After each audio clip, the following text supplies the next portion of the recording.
Holden Steely is an American entrepreneur and CEO of the Springwoods Fest. Springwoods Fest would officially be having its very first concert on May 24th, 2019 in Atlanta, Georgia. Holden got interviewed by one of our Consumer Belief reporters, Jayson Dombele, and in this interview, they talked about entrepreneurship, the mindset of millennials, how to run a company in the music industry, lessons learned as an entrepreneur, and much more. Holden, thank you for being on with us. Thank you so much, man. For the intro, can you tell us where you're from and what's your backstory? Okay, so my name is Holden Steely. I'm from Douglas, Georgia. It's about 30 minutes west of downtown Atlanta. I kind of grew up playing music. My father played Christian music and actually toured, so I kind of grew up in the music industry and learning about music and learning how to play instruments. And through that process, I went to many different schools and met a lot of different people. So I really became good at networking and music specifically. So that's kind of led me to where I am today.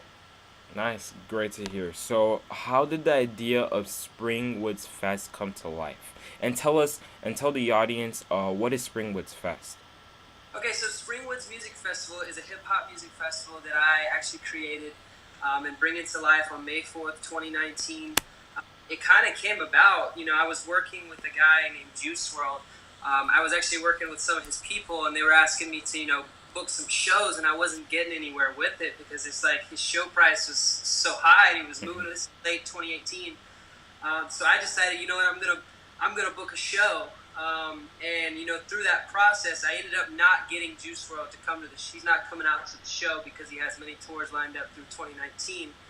But through that process, I kind of really stepped into building a festival and building a brand and really pushing a brand and using my relationships to bring out artists. But the biggest thing was hey, I want to not just throw a concert or not just throw a one-day show. I want to throw an event that's going to promote a brand, so that way I can continually sell it for years to come. Mm-hmm.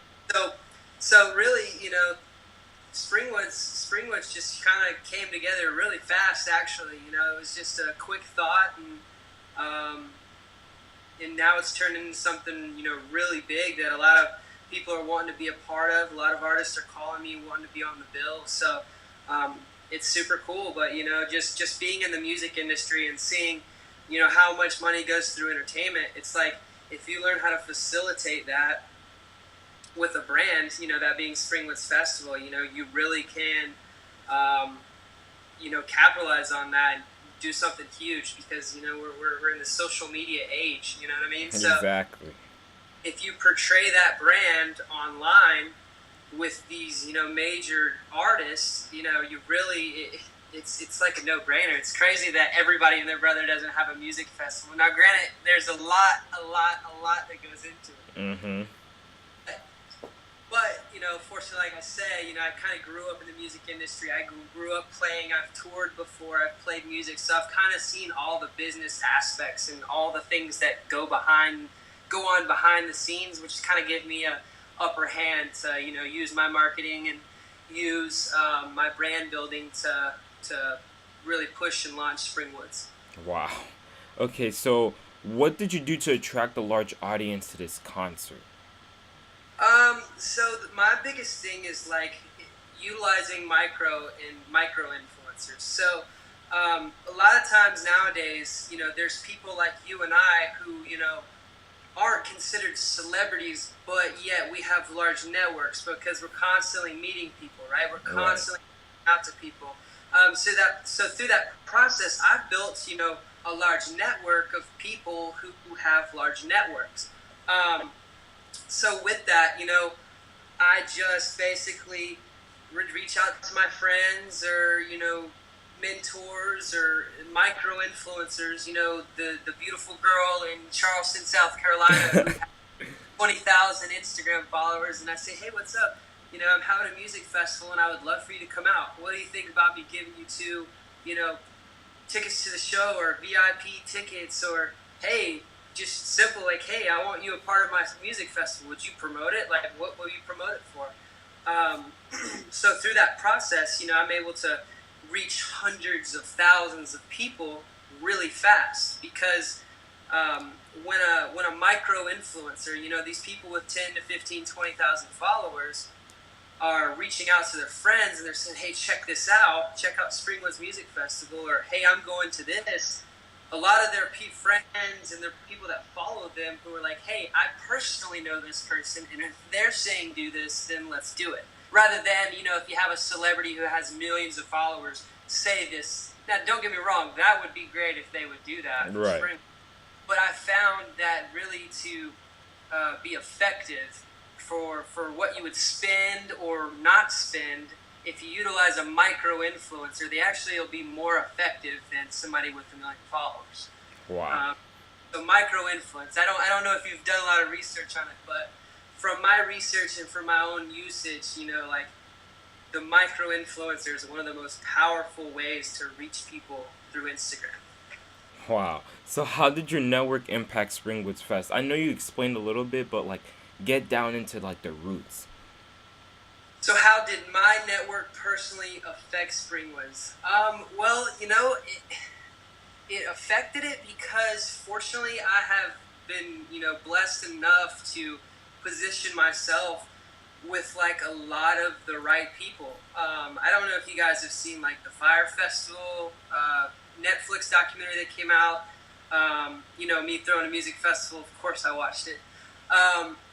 But like, some of the consultants that were actually in Fire Festival are some of the people that I have consulting me on my festival. Now, granted, I'm not, flying people out to a private island in the middle. So it's a little different. Uh-huh. But, I'm a lot of the key people that are mentoring or a part of Springwoods, whether it be marketing it, or whether it be them just picking up the phone and calling such and such manager, or me saying, hey, I'm trying to reach this celebrity, do you know them, or do you know somebody around them? A lot of the people that are close to me, have access to everything that I need, you know what I mean? Exactly. And somebody I can go to, whether it be, hey, I need to get into all the clubs. Well, I got that one friend who's a club promoter who's friends with all the club owners, or I got that one friend who has the large network of followers and has hundreds of thousands of followers that I just need a quick information to go out to, or I'm trying to whatever it may be. I have somebody that covers every aspect of what I need, if that makes sense. That's pretty smart. So I'm just like, I'm huge on networking, like. And I'm not the type of person, I never ask for anything free. But what I do is I build relationships. And a lot of times through building relationships with people, business is done a lot cheaper. Exactly. Okay, now we talking. So Exactly. what is one lesson you learned as an entrepreneur besides networking? Because you said networking is important. We nailed it. So what's one lesson you learned as an entrepreneur that everyone should take? Get used to failing. Get used to failing, because I'll tell you, I've failed so many times. So many people to this day, can look at me and just say, what are you up to now? You know what I mean? And there's Holden. He's either going to try to sell you something, or he's got some new project he's going to let you know he's working on. And for me, I love that. I love people saying, oh God, what is Holden about to sell? But the thing about it is, bro, is it's like, a lot of these people, though, they make these jokes because they've seen all the times that I've failed. But I love that, because I'm like, yo, if I fail again, that means I'm one failure closer to the success. The big prize. And I may be far away from that. And I have failed a lot. I've failed way more than I succeeded, but I've succeeded a lot too. You know what I mean? Mm-hmm. I would say the biggest thing is, get used to failure and grow from it. And I know that sounds negative, but like, just being an entrepreneur, like, it's not like roses and rainbows. Like, being an entrepreneur is like taking those big risks, because you're going to be that person who takes that one risk, and you're going to be in the 1%, and then everybody's going to be saying, what? You? No, I remember when you failed at this, and you failed at that, and you failed at this, and you failed at that. But guess what? You only need that one time to succeed. You know what I mean? Correct. And you may barely succeed, but guess what? That's still a success. So for me, failure. Yes. Okay. So at the end of the day, where can people buy the tickets? Okay, so Springwoods Music Fest. So it's going to be springwoodsfest.com. So that'll be Springwoods with an S, FEST.com, springwoodsfest.com. Our tickets are going to be launching around March 1st, so literally about a week and a half. And you can also buy merch on there. We have a merch website launched right now. We don't have our actual website launched, but we have our merchandise website launched right now at springwoodsfest.com. And then you can find Springwoods Fest on all social media at Springwoods Fest. Yes. Okay, that wraps it up for the consumer belief session.